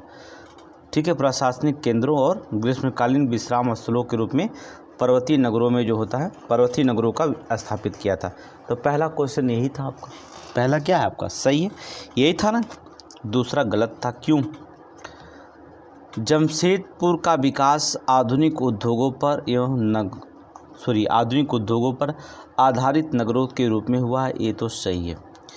स्वतंत्रता के पश्चात अनेक नगर प्रशासनिक केंद्रों जैसे चंडीगढ़, भुवनेश्वर, गांधीनगर, दीसपुर, ठीक इत्यादि जो होंगे औद्योगिक केंद्रों पर दुर्गापुर, भिलाई और सिंदरी, बरौनी के रूप में विकास हुए किए थे। क्या सही है, ये सही है। अंग्रेजों ने स्वतंत्रता के पश्चात जो थे यहाँ पर किया गया था। चलिए क्वेश्चन नंबर 36 देखेंगे, आंसर दीजिए। नगरीकरण के स्तर पर माप कुल जनसंख्या में नगरीय जनसंख्या के प्रतिशत के रूप में किया जाता है। नगरीकरण के स्तर पर माप कुल जनसंख्या में नगरीय जनसंख्या के प्रतिशत के रूप में किया जाता है। क्या सही है, सही है। वर्ष 2011 में भारत में नगरीकरण का स्तर 41.16% रहा, जिसमें हमें शंका है, क्योंकि 31.13% रहा। ठीक है, दूसरा गलत, 31.16% रहा। ठीक है, अगला, नगरीय केंद्रों में विवर्धन और नए नगरों के आविर्भाव ने देश में नगरीय जनसंख्या में वृद्धि और नगरीकरण के सार्थक भूमिका निभाई है। सही है, सार्थक भूमिका निभाई, सही एकदम। दूसरा और पहला और तीसरा सही है, दूसरा गलत है। अगर दूसरा गलत है वो केवल 2 मारिए, विस्तृत करने का बातें नहीं करता कि विस्तृत कर जाए। आगे चलेंगे, नेक्स्ट क्वेश्चन। अगला, स्मार्ट सिटी मिशन के संदर्भ में निम्नलिखित कथनों पर विचार कीजिए। स्मार्ट सिटी मिशन, चलिए देख लेते हैं। स्मार्ट सिटी मिशन का उद्देश्य शहरों को बढ़ावा देना और जो आधारभूत सुविधा, साफ और सतत पर्यावरण और अपने नागरिकों को बेहतर जीवन प्रदान करते हैं। ये तो सही है, ये तो कोई भी बता देगा स्मार्ट सिटी कहाँ बनेगी भैया, कोई भी बता देगा। शहरों को बढ़ावा दिया जाएगा ही, स्मार्ट सिटी बनाया जाएगा तो शहर बढ़ेंगे ही, आधारभूत सुविधा होगी ही, तभी तो स्मार्ट सिटी बनेगी। और जहाँ तक साफ की बात है, सफाई तो होगी भैया, औद्योगिकरण है तो, सतत पर्यावरण और नागरिक बेहतर प्रदान, सही है। स्मार्ट सिटी को आधारभूत सुविधाओं और सेवाओं के लिए स्मार्ट समाधानों को भी लागू करना है। क्या सही है, ये भी सही है। लागू करना, ये भी क्या है, सही है। 1 और 2 दोनों सही है। आगे चलें, नेक्स्ट क्वेश्चन नंबर 38, भू राजस्व अभिलेख के द्वारा अपनाए गए भू उपयोग वर्गीकरण पर विचार कीजिए। भू राजस्व अभिकरण द्वारा अपनाए गए थे भू उपयोग वर्गीकरण पर विचार करिए, आंसर दीजिए।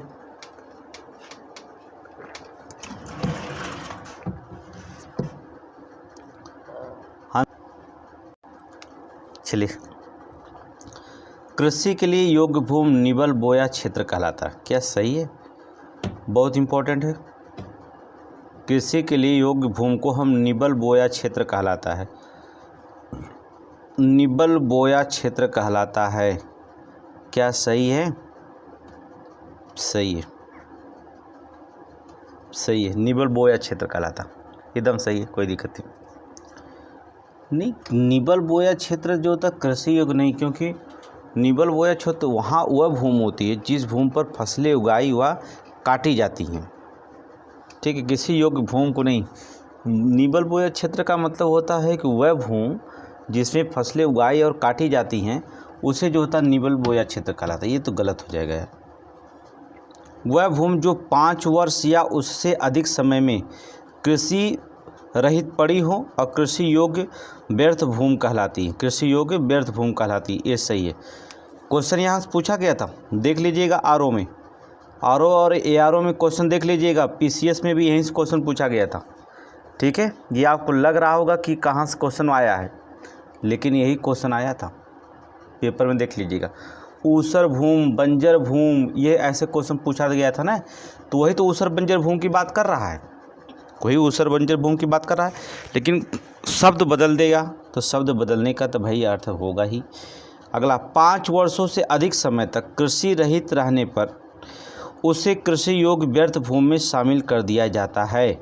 अगर 5 वर्ष से अधिक समय तक अगर आप खेती बाड़ी नहीं करते, कृषि रहित पड़ी हो, तो कृषि योग्य भी आपको जो होता पैसा जो मोदी जी वाला मिल रहा ना 2000 रुपये भूमि को नहीं दिया जाएगा, काट दिया जाएगा। आप पास कृषि है फिर भी कृषि नहीं कर रहे हैं तो पैसा केवल फालतू ले रहे हैं। तो दूसरा तो तीसरा सही है, पहला क्या है? गलत है। तो इसका मतलब हो जाएगा कि 2 3 सही है, तो पहला गलत है। यहाँ पर निम्नलिखित में से कितने कथन सही है? केवल 2 सही है। केवल कितने कथन सही? 2 सही। दूसरा तीसरा सही, पहला गलत है। व्याख्या जरूर पढ़ेंगे हम, इसकी व्याख्या जो होता देखेंगे जरूर हम। कह रहा कि वह भूमि जिस पर फसलें उगाई व काटी जाती है उसे निबल बोया क्षेत्र कहलाता है। क्या कहा जाते हैं? वह भूमि जिस पे फसलें उगाई जाती हैं, काटी जाती हैं, उसे हम निबल बोया क्षेत्र कहलाता है। कौन सा कहता है? निबल बोया क्षेत्र कहलाता है। अब समझ में आ गया। वह भूमि जो 5 वर्ष या इससे अधिक समय में कृषि रहित पड़ी हो उसे कृषि योग्य व्यर्थ भूमि कहलाता है। कृषि योग्य है लेकिन व्यर्थ भूमि कहलाएगा। भैया है तो कृषि रहित पड़ी है, भूमि है फिर भी जो होता है। दूसरा, वह भूमि जो एक कृषि वर्ष या उससे कम समय तक कृषि में रहती है तो वह वर्तमान परती भूमि कहलाती है। क्या कहलाती है? वर्तमान में परती भूमि। 1 वर्ष छोड़ डाला, मतलब 1 कृषि वर्ष या उससे कम समय तक ले जो होता है कृषि रहित रहती है। मतलब वाला भैया हम धान ना बो, गेहूँ नहीं बोएंगे, ठीक है, तो आप क्या कहते हैं? उसे क्या करते? चावल गेहूँ नहीं बो रहे तो आप क्या है भैया परती छोड़ दिए, उसको हम 1 वर्ष तक परती। लेकिन अगर 5 वर्ष छोड़ देंगे तो वर्ष व्यर्थ भूमि के अंतर्गत आ जाएगी। परिभाषाएं सबकी अपनी अपनी अलग है। ठीक है, आगे देखेंगे। वह कृषि योग्य भूमि जो 1 वर्ष से अधिक लेकिन 5 वर्षों से कम समय तक कृषि रहित रहती है तो उसे हम पुरातन परती भूमि कहलाती। क्या कहलाती? पुरातन परती भूमि कहलाती। अगर कोई भूभाग 5 वर्ष से अधिक समय तक कृषि रहित रहता है तो इसे कृषि योग्य व्यर्थ भूमि संवर्ग में सम्मिलित कर दिया जाता है। ठीक है, मोदी जी का पैसा रुक जाएगा। क्या होगा? मोदी जी का पैसा आपका रुक जाएगा। ठीक है, आप समझ में आ गया? गलती मत करिएगा। ठीक है, कुछ भी पूछे गलती मत करिएगा। आगे चलिए, क्वेश्चन नंबर 39। चलिए, कथनों पर विचार कीजिए। सत्य कथन। भू राजस्व विभाग भू उपयोग संबंधी अभिलेख रखता है, इसमें कोई शंका नहीं है। भैया भू राजस्व विभाग ही जो होता है आपका भू उपयोग संबंधी अभिलेख रखेगा, ये तो सही है। भारत की प्रशासकीय इकाइयों में भौगोलिक क्षेत्र की सही जानकारी देने का दायित्व भारतीय सर्वेक्षण विभाग पर है।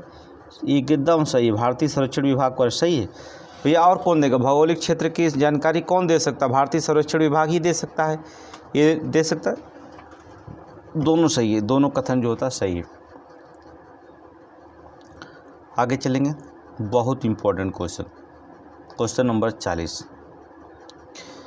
भू उपयोग को प्रभावित करने वाले अर्थव्यवस्था के परिवर्तनों के संदर्भ में निम्नलिखित कथनों पर विचार कीजिए।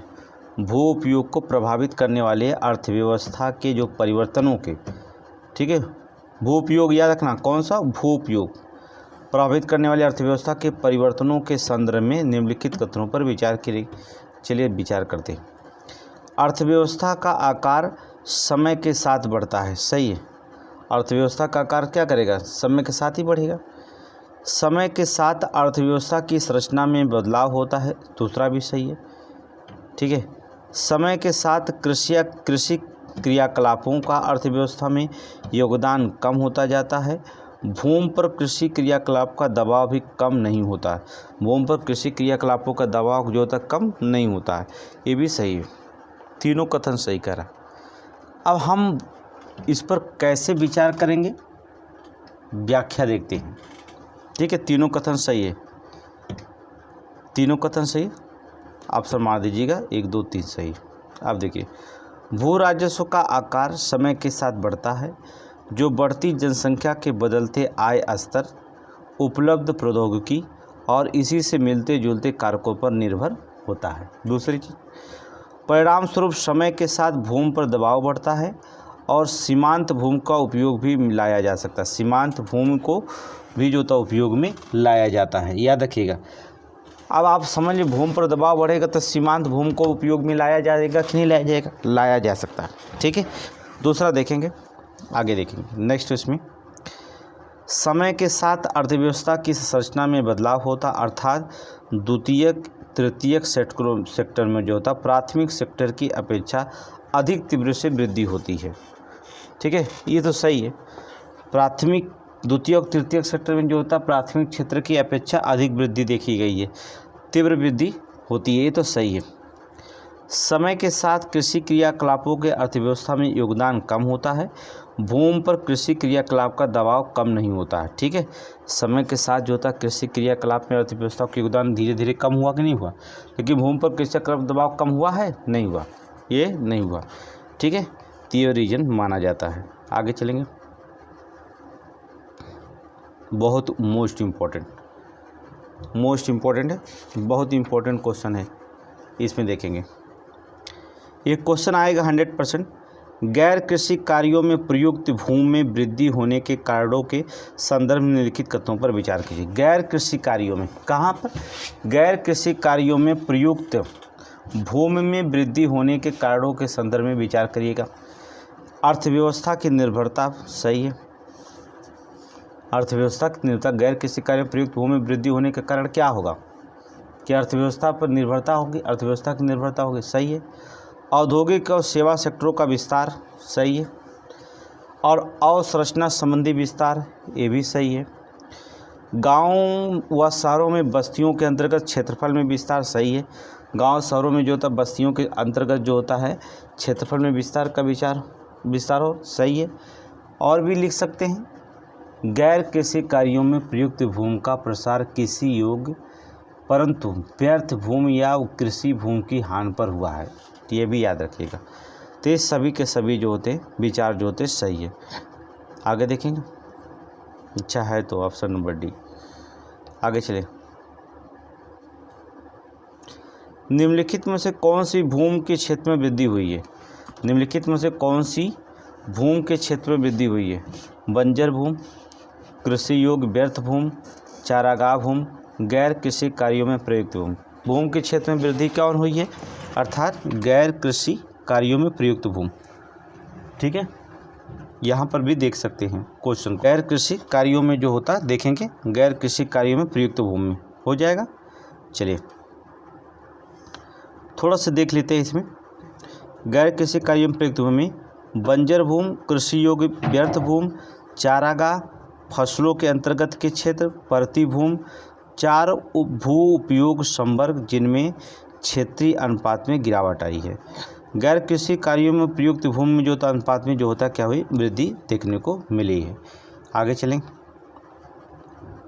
बहुत इम्पोर्टेंट पीसीएस के एग्जाम में पूछा गया, खाद्यान्न चावल के संदर्भ में निम्नलिखित कथनों पर विचार कीजिए।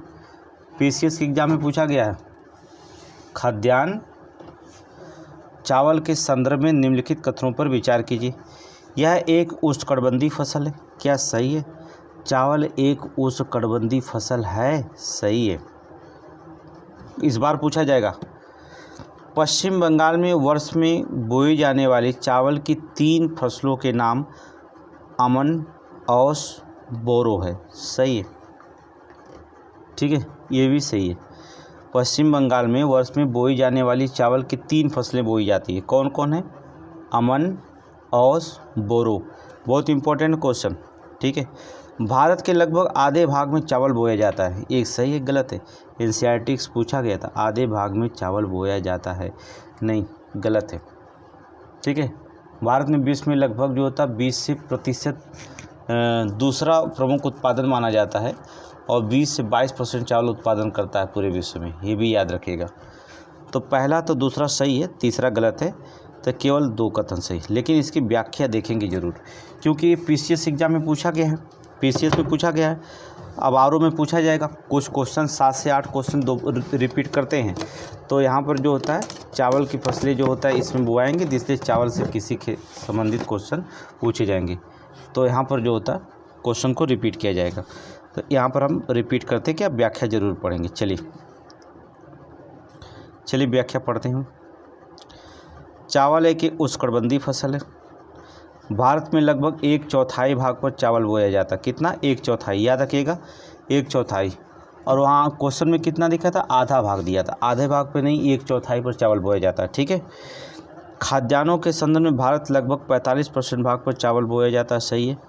पश्चिम बंगाल में वर्ष में बोई जाने वाली 3 फसलों के नाम अमन शीतकालीन में बोई जाती है, ओस, औस उसका नाम है शरतकालीन में, बोरो ग्रीष्मकालीन में। नोट करिए, अमन शीतकालीन में बोई जाती है, औस शरतकालीन में बोई जाती है, बोरो ग्रीष्मकालीन में बोई जाती है।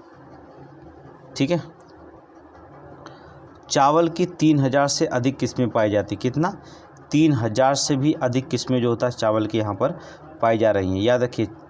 और देख लीजिएगा, जलवायु की अनुकूलता होने के कारण पश्चिम बंगाल और भारत के दक्षिण राज्यों में चावल की फसल वर्ष में 2 या 3 बार बोई जाती हैं। पश्चिम बंगाल में, भारत के दक्षिण राज्यों में, ठीक है, आंध्र प्रदेश में भी जो होता है, छत्तीसगढ़, धान का कटोरा, वहाँ पर भी चावल की 2 या 3 बार जो होता बोई जाती फसलें। भारत के उत्तरी पश्चिमी राज्य पश्चिम बंगाल, हरियाणा में चावल की खेती की खरीफ के समय की जाती है। ठीक है, चावल की खेती कब? खरीफ के समय की जाती है। ठीक है, आगे देखेंगे। चीन के बाद भारत विश्व का दूसरा सबसे बड़ा चावल उत्पादक देश है। भारत विश्व का लगभग 20 से 22% चावल उत्पादन करता है। कितना? 22%, 20 से 22% चावल उत्पादन करता है पूरे विश्व का लगभग। आगे चलेंगे। यहाँ पर निम्नलिखित कथनों में कौन सा देश पिछले 5 वर्षों के दौरान विश्व में चावल का सबसे बड़ा निर्यातक रहा? सबसे बड़ा चावल का निर्यातक कौन बना रहा है? बता दे, भारत। चलिए देख लीजिए, भारत चीन के बाद दुनिया का सबसे बड़ा चावल उत्पादक देश है। भारत विश्व के कुल चावल निर्यात का 44% हिस्सेदार है, दुनिया में सर्वाधिक है, ये बात जान लीजिए। भारत द्वारा बासमती चावल मुख्यतः ईरान, अरब देशों को और गैर बासमती चावल अफ्रीकी देशों को निर्यात किया जाता। बासमती किसको? ईरान और अरब देशों को, और गैर बासमती अफ्रीका देशों में। ठीक है, ध्यान रहे कि निर्यात में गैर बासमती चावल का हिस्सा सर्वाधिक है। निर्यात में किसका? गैर बासमती चावल का हिस्सा अधिक है। प्रमुख चावल उत्पादक राज्य में पश्चिम बंगाल, उत्तर प्रदेश, पंजाब, तमिलनाडु, आंध्र प्रदेश, बिहार। चावल का एक जल गहन फसल है। चावल क्या है? एक जल गहन फसल भी कहा जाता है। ठीक है, अभी आपको चलेंगे अगला क्वेश्चन 45। इसमें कुल आपको बता दें कृषि क्षेत्र से जो होता है कुल टोटल जो होता है आपको लगभग 100 क्वेश्चन इसमें पढ़ाए जाएंगे, ठीक है। तो टेस्ट सीरीज डेली चला जाएगा, कम से कम 3-4 टेस्ट सीरीज अगर डेली पढ़ाएंगे तभी ये ख़त्म हो पाएगा, नहीं तो बहुत विस्तृत पढ़ाना पड़ेगा। आगे चलेंगे, चलिए।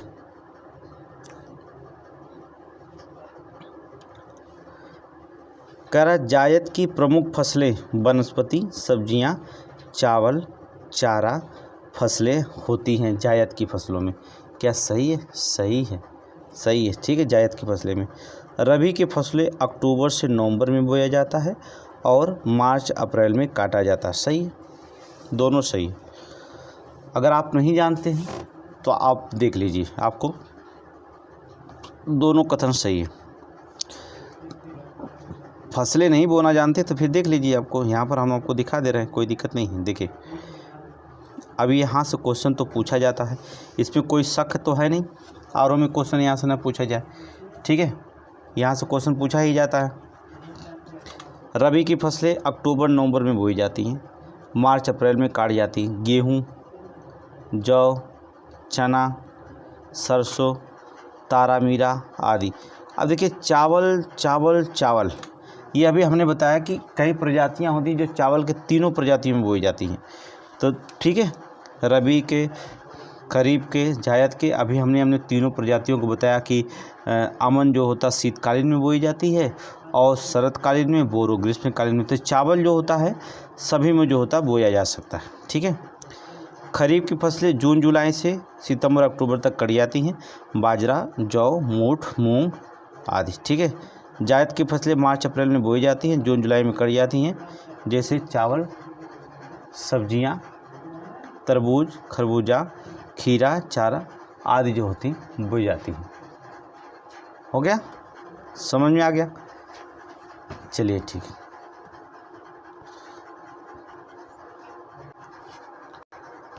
चलिए ठीक है, ये टेस्ट सीरीज होगा। अगला क्वेश्चन देखेंगे हम लोग, या आप टेस्ट सीरीज पूरी तरह समझेंगे। चलिए, निम्नलिखित कथनों पर विचार करिए, निम्नलिखित फसलों पर विचार करिए। चलिए विचार करते हैं। खरीफ की फसलें कौन कौन है? अभी हमने दिखाया खरीफ की फसलें कौन कौन हैं। कपास हमने बताया, मूंगफली हमने बताया, धान हमने बताया। क्या गेहूं है? ना, गेहूं रबी की फसलें। कहाँ की है? रबी की फसलें।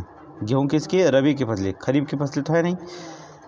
अगर चौथा नहीं है तो आप देखिए विकल्प डी भी नहीं होगा, विकल्प पहला भी नहीं होगा, लड़ाई दूसरा और तीसरे में हो जाएगी, बी और सी में होगी। बी में जो होता कपास नहीं दिया, कपास की फसलें हैं तो ऑप्शन नंबर सी लगाएंगे, ठीक है। एलिमेंटर करिए ना, बहुत आंसर हो जाएगा एकदम। कॉमन सेंस लगाइए, लॉजिकल वे सॉल्व किया जाता है इसे, कॉमन सेंस से जो होता है इसे एलिमिनेट कर सकते हैं, ठीक है। हाँ, एलिमिनेट कर सकते हैं, कोई कॉमन सेंस हो लगाएंगे तो तब सही हो जाएगा एलिमिनेट करने में। आगे चलेंगे, नेक्स्ट क्वेश्चन देखेंगे। भारत की कृषि के संदर्भ में निम्नलिखित कथनों पर विचार कीजिए। भारत की कृषि, देश के समस्त बोए गए क्षेत्र के 2/3 भाग पर खाद्यान्न फसलों की बुवाई की जाती है। देश के समस्त बोए गए क्षेत्र के 2/3 भाग पर खाद्यान्न फसलें बुवाई की जाती है। सही है, पहला जो होता सही है। अगला, देश के समस्त बोए गए क्षेत्र का 30% भाग पर तिलहन फसलों की बुवाई की जाती है। तिलहन फसलें, देश के जो समस्त बोए गए क्षेत्र है 30% भाग पर जो तिलहन फसलें, देखिए तिलहन फसलें 30% भाग को अगर तिलहन बोई जाती तो हमें तेल निर्यात आयात क्यों करना पड़ता। 30% नहीं बल्कि कितने 14% भाग पर बोई जाती है, याद रखना 14%। क्वेश्चन देखिए पूछा गया है समीक्षा में, 14% मारिएगा। भारत अकेला विश्व का लगभग 12 से 13% गेहूं उत्पादन करता है। सही है, दूसरा जो था सही, तो सॉरी तीसरा सही, पहला तीसरा सही है, दूसरा गलत है। आगे देखेंगे, ऑप्शन केवल 2 मारिएगा। नेक्स्ट क्वेश्चन, ये देख रहे हैं, गेहूं जो होता भारत के कुल बोए के 14% भाग पर बोया जाता है। गेहूं उत्पादक राज्य पंजाब, हरियाणा, राजस्थान, उत्तर प्रदेश, मध्य प्रदेश, बिहार। ठीक है, पंजाब हरियाणा प्रति हेक्टेयर उत्पादकता सबसे अधिक है। याद रखिएगा, बहुत इंपॉर्टेंट क्वेश्चन है। पंजाब और हरियाणा में जो होता है प्रति हेक्टेयर उत्पादकता अधिक है, जबकि राजस्थान, उत्तर प्रदेश, मध्य प्रदेश, बिहार की उत्पादकता मध्यम में बताई जाती है। ठीक है, मध्यम बताई गई है। आगे चलेंगे, नेक्स्ट क्वेश्चन कहता क्या, एक खाद्यान्न फसल जो भारत के पश्चिमी और उत्तरी पश्चिमी भागों में गर्म और शुष्क जलवायु में बोई जाती है। कब? गर्म और शुष्क जलवायु में बोई जाती है, जिसमें शुष्क दौर सूखा सहने की क्षमता रखती है। ये फसल कौन सी हो सकती है? ये फसल कौन हो सकती है? बाजरा। कौन सा? बाजरा। ये क्वेश्चन बहुत इंपॉर्टेंट, बाजरा। बाजरा के बारे में क्वेश्चन पूछा जाता है, लगातार बाजरा के बारे में पूछा जा रहा है। लगातार एग्जाम में बाजरा के बारे में पूछा गया था, पीसीएस में बाजरा के बारे में जरूर पढ़ेंगे बाजरा। ठीक है, चलिए व्याख्या देख लेते हैं बाजरा के। बाजरा एक खाद्यान्न फसल है जो भारत के पश्चिमी, उत्तर पश्चिमी भागों में गर्म और शुष्क जलवायु में बोई जाती है। शुष्क दौर और सूखा सहने की क्षमता जो रखती है। देखिए, देश में कुल बोए गए क्षेत्र का 5% भाग पर बाजरा बोया जाता है। किसने? 5% भाग पर। बाजरा का मुख्य उत्पादक राज्य राजस्थान, गुजरात, उत्तर प्रदेश, हरियाणा और महाराष्ट्र है। ठीक है, चावल, गेहूं व चावल सिंचाई अर्थात अधिक पानी की आवश्यकता होती है। गेहूं और चावल को जो होता अधिक सिंचाई और पानी की आवश्यकता होती है।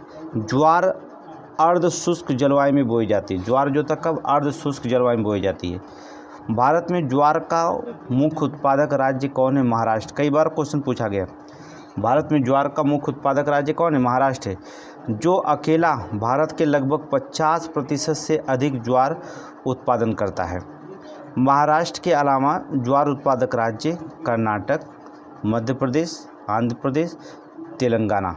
बाजरा और ज्वार दोनों क्वेश्चन लगातार पूछा जा रहा है। ठीक है, और मक्का भी पूछा जा रहा है। ठीक है, ये जो होते फसलें। आगे देखेंगे, मोटे अनाज में जो होता है ज्वार जो होता मुख्य फसल है। भारत के कुल बोए गए क्षेत्र में 5 से 6% जो होता भाग पर बोई जाती है। भारत के दक्षिण राज्यों में ज्वार को खरीफ और रबी दोनों में समय बोई जाती है। दक्षिण राज्यों में ज्वार को खरीफ और रबी दोनों में बोई जाती है। ज्वार की बुआई जो होता उत्तर भारत के खरीफ के समय चारा फसल के रूप में की जाती है। ज्वार किसमें? चारा फसल के लिए जो होता बोई जाती है उत्तर भारत में। बाजरा ज्वार आप क्या उत्तर भारत में चारा दोनों के लिए बोई जाती हैं, चारा फसलें होती हैं। ठीक है, क्वेश्चन नंबर 49 देखिए, मक्का से। इसके बाद जो होता है सेकेंड वीडियो में जो होता है उसमें आपको बता देंगे कि कहाँ से क्वेश्चन कौन पूछा जाएगा। ठीक है, डेली जो होता है इसको आज चैप्टर ख़त्म करेंगे। ठीक है, निम्नलिखित तत्वों पर विचार कीजिए। मक्का एक खाद्य चारा फसल है जिसे भारत के पूर्वी और उत्तरी पूर्वी क्षेत्रों को छोड़कर संपूर्ण भारत में बोया जाता है। संपूर्ण भारत में जो होता मक्का की खेती की जाती है। क्या सही है? संपूर्ण भारत में बोया जाता है, तो मान लीजिए हाँ सही है। ठीक है, पूर्वी और उत्तर पूर्वी छोड़ दिया जाए। दालें फलीदार फसलें होती, सही है? गलत है। दालें फलीदार फसलें होती नाइट्रोजन यौगिकीकरण के द्वारा मिट्टी की प्राकृतिक उर्वरता को घटाती नहीं बल्कि बढ़ाती हैं। क्या करती हैं? बढ़ाती हैं। ये घटाती नहीं, बढ़ाती हैं। फलीदार फसलें हैं, नाइट्रोजन यौगिकीकरण के द्वारा मिट्टी को प्राकृतिक उर्वरता को घटाती नहीं बल्कि बढ़ाती हैं। ये दूसरा गलत है। दालों में प्रोटीन की प्रचुर मात्रा पाई जाती है, सही है। यह देश के बोए गए क्षेत्रफल के लगभग 27% भाग पर बोई जाती हैं, यही गलत बता दिया। 27% पे नहीं बोई जाती हैं दाल की फसलें, 11% पर बोई जाती। कितने? 11% पर, इसलिए ये भी गलत है। डाटा गलत बता रहा है, यहाँ बढ़ती को घटती लिख दिया, यहाँ 27 को 11% बोई जाती है, 27% बता रहा है। तो ये जो होता है 2 और 3 इसलिए गलत हो जाएंगे और सभी जो होता है सही है। ठीक है, चना उपोष्णकटिबंधीय और रबी की फसल, याद रखना चना बहुत ज़्यादा पूछा जाता है। देश के अरहर के कुल उत्पादन का 1/3 उत्पादन केवल महाराष्ट्र में होता है। अरहर कहाँ सबसे ज़्यादा? महाराष्ट्र में होता है, याद रखना अरहर पूरा महाराष्ट्र में जो होता है 1/3 उत्पादन होता है। चलिए दिखा दे रहे हैं थोड़ी सी इसमें देख लीजिएगा व्याख्या, देख लीजिए व्याख्या। भारत की प्रमुख दालें जो होता है चना और अरहर हैं। देश की कुल दालों के बोए गए क्षेत्रफल में इन दालों का लगभग 40% हिस्सा होता है चना और अरहर का। चना जो होता है उपोष्णकटिबंधीय और रबी की फसल है। हरित क्रांति की वजह से चने की बुआई के क्षेत्र में कमी के कारण उत्पादकता में क्या आई है, कमी आई है। अरहर को लाल चना या पिजन पी के नाम से भी जाना जाता है। अरहर को देश के अरहर के कुल उत्पादन का 1/3 उत्पादन केवल महाराष्ट्र में होता है। कहाँ पर होता है? महाराष्ट्र में होता है। ठीक है, ये एनसीईआरटी किताब पढ़ रहे हैं हम लोग। ठीक है, एनसीईआरटी किताब जो होता है पढ़ रहे हैं और अच्छे से आप पढ़िएगा। ठीक है, तो ये आपका क्वेश्चन हुआ। ठीक है, अभी देखेंगे एक क्वेश्चन और देखेंगे, फिर 51 क्वेश्चन नेक्स्ट वीडियो में देखेंगे। एक क्वेश्चन और हम देखेंगे, क्वेश्चन नंबर 50। ठीक है, क्वेश्चन नंबर 50 पे विचार करेंगे। डेली जो होता है 200 क्वेश्चन आपके हल हो जाएंगे 2 या 3 वीडियो में जो होता है। आज इसे ख़त्म करेंगे कृषि से क्वेश्चन। और कृषि बहुत इंपॉर्टेंट है समीक्षा के लिए पेपर में, इसलिए जो होता है कृषि को पहले हमने चुना है। ठीक है, भारत में दालों के उत्पादन के संदर्भ में निम्नलिखित कथनों पर विचार करिए। उड़द की खेती खरीफ और रबी दोनों फसलों में की जाती है। क्या उड़द की खेती देखिए खरीफ और रबी दोनों की फसलों में की जाती है, ये तो आपका सही है। कुल दाल उत्पादन का लगभग आधा भाग केवल मूंग का होता है। आधा भाग दाल का मूंग नहीं होता, चना अरहर को छोड़ा करके, ये गलत है। ठीक है, अरहर उड़द काला चना, उड़द को हम काला चना भी कहते हैं, मूंग को हरा चना कहा जाता है, बरबटी को गाय मटर कहा जाता है, लैथरस ठीक है चना मटर राजमस मसरूर को दाल कहा जाता है। याद रखना, अरहर को अरहर, उड़द को हम काला, ठीक है उड़द को हम क्या कर सकते हैं, काला चना कर सकते हैं, मूंग को हम हरा चना कर सकते हैं, बरबटी को गाय मटर कह सकते हैं। क्या कह सकते हैं? गाय मटर कह सकते हैं। खरीफ की फसलें होती हैं। ठीक है, पिछले 3 दशकों में जहां खरीफ की दालों का उत्पादन बढ़ा है, वहीं रबी के दालों का उत्पादन घटा है। ये गलत है, उल्टा लिख दिया। ठीक है, रबी खरीफ के जो होता है उत्पादन घटा है, रबी के दालों का जो होता है बढ़ा है। ठीक है, ये गलत लिख रहा है, पहला केवल सही है। तो क्वेश्चन नंबर या 50 जो होता है हो गया इम्पोर्टेंट। ठीक है, आज ही जो होता है इवनिंग टाइम तक 50 क्वेश्चन आपसे 50 से 100 क्वेश्चन फिर पढ़ेंगे, कुछ करंट के पढ़ेंगे। डेली आप हमारे साथ लग जाइए। ठीक है, ये कृषि क्षेत्र से जो भी क्वेश्चन पूछा जाएगा, कृषि क्षेत्र से 2 या 3 क्वेश्चन पूछे जाते हैं। ये गारंटी देते हैं 2 या 3 क्वेश्चन पूछे जाए या 4 क्वेश्चन पूछे जाए आरओ में। एक भी क्वेश्चन अगर बाहर से आ जाएगा तो आप हमारे वीडियो में कमेंट करके बताइएगा सर आपने ये नहीं पढ़ाया था। एक भी क्वेश्चन नहीं छूटेगा, गारंटी देते हैं। 140 क्वेश्चन में जो होता है 120 क्वेश्चन हमारे पढ़ाए हुए आएंगे, ये हमारा गारंटी है, दावा है। ठीक है, आप चैनल पर नए हो तो लाइक और सब्सक्राइब जरूर करिएगा, वीडियो को शेयर करिएगा। थैंक यू, धन्यवाद।